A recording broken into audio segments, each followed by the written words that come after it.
Today I'm gonna be flipping an empty private island into a resort, and we're gonna try to sell it for $1 million. But first, I need to find a private island to buy, and so I'm logged in on an alt account named 666 Anna. All right, guys, I've been spamming that I'm buying a private island, and one player who has a balance of $200 million just DM'd me and said, do you want to buy my island? We might snag the deal of a century right here. Down this path, straight ahead, is a build you guys have not seen yet. Now, build that later on in this episode, when I show you, will blow your mind. We're accepting the teleport request from this player. Let's take a look at what it looks like. It's a very tiny base. So it's right for improvement here. Let's take a look at the inside. Very, very tiny. I'm going to try to work my magic here, guys, and try to get this guy to give us something free with it. I love it so much. I am struggling to get started. So I messaged them. I'm trying to play the noob card, but I do have $1 million now, so it's probably not going to be as effective as it used to be in the past. Guys, they offered me this build for $10,000. It seems to be a pretty decent deal to me. $10,000 has been sent. First thing I'm going to do is actually make it a private island, which means I've got to get rid of the little connection point right there. It's currently like a private peninsula. And then right here, it also connects. We're gonna have to take this out.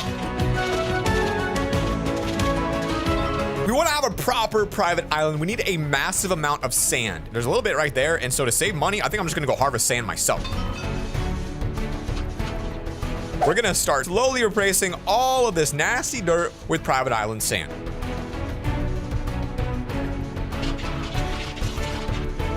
It literally looks so much better already. Now, it's not exactly where I want it to be. The roof is a little bit small. The entrance is kind of weird. I think the staircase out front is actually taking away a little bit from the sand view I'm trying to get here, all right? So let's get rid of this. That looks a little bit better, and we can replace all this dirt with a little bit more sand. The island is taken care of a little bit. We got to add way more details to the island to get this thing to sell for a profit. But on the inside, I absolutely, I'm sorry, person who sold this to me, despise a staircase that is that tight. I'm gonna take out the entire roof in this area, and I'm gonna turn this into one single room, which is a slight risk, I'll admit, because we're really kind of cutting the square footage down a lot, but I think it's gonna open the place up to the point where it feels a lot more homey. And in terms of the staircase, hate to do it like this, but we're just gonna get rid of it.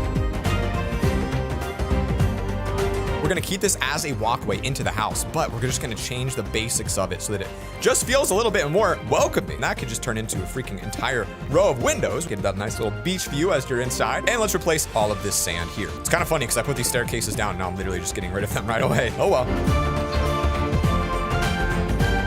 Now that, I don't know why, but I like it so much more. Actually, I'm gonna elevate it even more. That's gonna look better. There we go. Okay, and we'll change this all to stone. Tell me that doesn't look like a better front entrance. You get to walk up, you get a view of the beach. We'll need a little bit of glass there, which I could do by actually smelting, but I have no stone. So let's go pop a little bit of sand in here and get some of that smelting. We got to give this thing a little bit of functionality. It's kind of a tight, small area here, so it kind of hurts how much I'll be able to sell it for, I think. But if I can give it maximum functionality and style, it might end up being okay. Crafting table, we're gonna put right here. Never underestimate the power of slabs and staircases for your interior decorating needs. So I just resupplied with a bunch of items we're gonna put down inside this base to try to pull it together. And on the inside, I'm going to use all of this cobblestone actually to just build 8 furnaces. But I have an idea to give them like a fully functional furnace wall. If that, yes, that's perfect. I was gonna say, if that's not outside, ooh, that one is. We're gonna have to be careful with it, but I think we might be able to pull it off by doing that. That's a unique design you really don't see everywhere, and for that reason, I love it. Here we'll give them access to this top little rung. We might as well make it so this is like a usable platform they could walk around on. And if we were to use stairs around the rim up here, it would actually look even better. We could do something like that where you can actually walk up, get on the stairs, and you literally have like secret furnaces. I could put even more right here, and it looks even better. Now, in terms of ladder placement though, I don't love it, but I think it's gonna get the job done for us. Let's get some torches in here. Actually, we're rich. Let's get some glowstone in here. That looks juicy. Maybe a little bit of outside glowstone in this path too, just because I feel like that's gonna pull it together. I don't know if this is necessary, but I did bring over a lilac because I thought, hey, we kind of destroyed the water over here. Let's just pop it down and see what it does for us. We can slowly fill this in with water, but it's gonna be a journey. I gotta pretty much empty the ocean to fill this thing up. This wasn't my intent, but I think it would actually look really good if we had some glowstone around the outside of the base so that you can actually see around at night. Now the house stands out. It's got a nice backdrop. If we go back to our chest room now, guys, we'll be able to see all of the glass we've been smelting. And that's it, 12, really? I feel like it's kind of not that many for how long it's been smelting. I guess we'll make do. Look at that. Giant wall-to-wall windows. I'm gonna get rid of these torches because we got the glowstone. And the fine details and craftsmanship in a base like this are really where it gets pulled together and sold for the big bucks. Now, I'm gonna sneak in a stake that's actually signed by me. You can sign items on my server, so people won't even realize it's signed by me when it's in there. And over here, probably should have put the lilac, but instead, I'm gonna just pop down just a bed. I mean, for now, that's what we're gonna do. We'll change those as temporary placeholders, okay? Usually, bases don't have enough windows. This one has a lot, but actually, we could take this down and put another window here so that you can still kind of look outside from inside, which gives you access to that beach type view you like to see. What we'll do is leave it just like that and just put some panes in. There we go. See, now that's gonna open the place up a lot, make it look even bigger than it really is. Now we've got the ladder over here in the corner. We obviously need to expand the base a smidgen, and so seems to be there's already this cave underneath. So to me, it's a great pace to expand.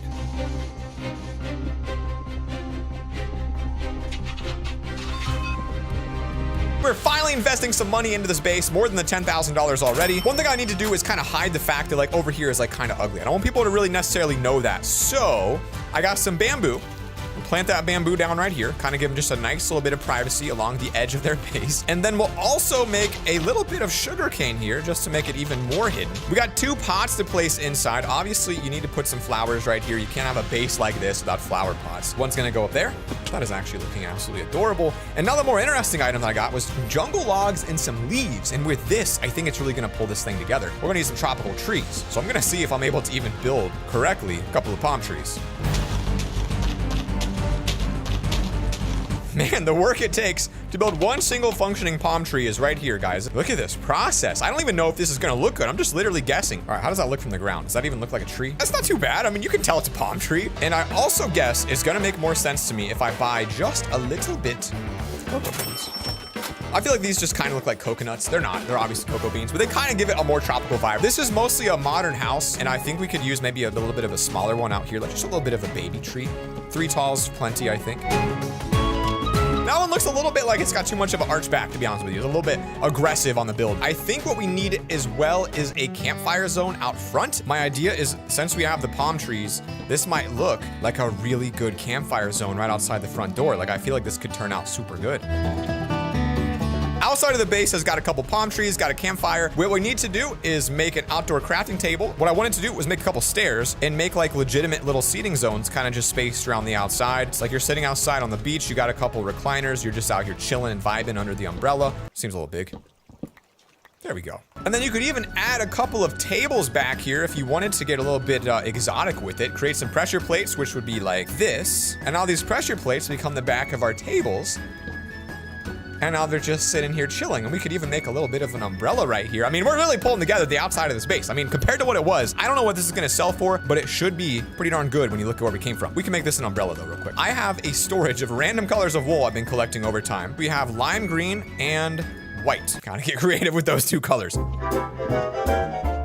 Little bit of a unique looking umbrella design there. It just ties in the jungle wood and makes it all look really cool. I also want to give them what kind of looks like, I'm thinking an outdoor barbecue kind of zone. I think right here would be kind of a cool spot. I'm gonna push some food down as if it's cooking on the grill. You know what I'm saying? Like they'll grill on the Barbie out here. The bamboo wall's coming in the background, which looks good.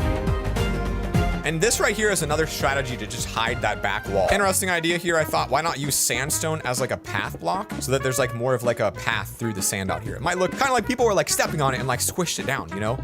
But this basement is unfinished, and so we first got to get this thing decorated. Hate to do it. Got to invest a little bit more money into getting the right wood. Look how much better it looks to the floor. There's like a natural door here too. I don't know what we'll do with that. We'll make a quick little emergency crafting table, pop that down right here. I'm gonna craft a set of doors and it's gonna lead to nothing, but it's a future expansion project for the new owner. What I am gonna do is cover up all the sand. That way people who buy it don't realize that when they start digging into it, it's gonna be a pain. Actually, I could do black concrete. Just like one wall, like not too much. Glowstone has been the most clutch block, I think, this whole build. Like each time I add it, I feel like it just takes it to a new level. For the walls, which are going to be a challenge because there's so much sand there. Oh boy. This whole working with sand business is not easy. All right, look at this. Everything I break, the world is crumbling. Guys, I still have honey from the shop that Isaac opened and forgot to pay rent on. So I'm gonna use the honey as what you fall on as an alternate way into this base, which I think is kind of funny. So there's like a secondary entrance here. We'll clean that up in a second. I gotta get the rest of this wall built though. this is now how the new basement looks. Although this glowstone in the corner, I do not like at all. That looks really weird. So you've got the boinger. If you want to enter into the boinger, we can put a couple trap doors to make it a little bit more hidden. So I think we'll do it like this, where you can open up the trap doors, come down, hit the boinger. In that case, I took damage because I think I missed. Well, I think that looks good. I said there was a temporary bed here. I wasn't lying. It is temporary, I promise. We're not going to keep it. We'll turn it into a lightsaber. I want to bring the bed downstairs because they don't really have an area to sleep yet. So I guess that works for now. Be like a little bit of an end table there, a little bit of a something like that next to it there. Give him a slime ball because it matches, you know. There we go. 2 different shades of green. I don't know. That's kind of like sweet looking. I can't explain why. Dang, that is a back wall and a half right there. We even have enough item frames to keep the symmetry going. Pop one down right here. If that one has the green, we'll just give him a slime ball on this one too. But this one's upside down. It's like 2 googly eyes watching over you while you sleep. Now, before I sell the private island base, I gotta meet with Isaac and Ben in our brand new courthouse because here we're adding some laws to this lawless land. Bring your own chair event. All right, bring your own chair event. Love it. We're starting off simple here today in the courthouse. Ben? Wow, that's exciting. Thank you. So outside, me and my brothers are allowed to open up these shops, and we've decided it would be unfair if we could sell unlimited items. For the first law in the courthouse, we're going to make it limited to only $50,000 of items being allowed to sold per week. All in favor, throw in a stake. A steak. I don't have a steak. As the richest brother on the server, is only right I throw in. Now, all right. We've thrown it all into the hole of agreement. It is a new law on the server, and we'll be adding more and more laws on this to make it more fair, more fun, more exciting. So drop a comment down below on what laws you guys want to see us add next. But for now, let's get this law officially signed and dated. Law number 1, signed on 3/9/2021. No bro shall sow more than 50 co. No bro shall show more than 50 co. The new law is in order. The mall is officially open. You're welcome to come to Lover Plaza. This is what it looks like after just about an hour and a half of building. And the question now is, will the players feel that way? What will the price be? Let's find out. This is the person who sold it to me coming back to look. We might resell it back to that person. Seems like there's actually a lot of interest though. 100K? I said, how about 169K? Because 69. It's worth shooting your shot, guys. If so, this will be a 1,600% return if I can get it with the memes. Just because you're nice, sure. Come on. 169. This could be Lover Industries history in the making. Yes! $169,000. Boom! The house is sold. Follow my Twitter. The link's in the description. Peace.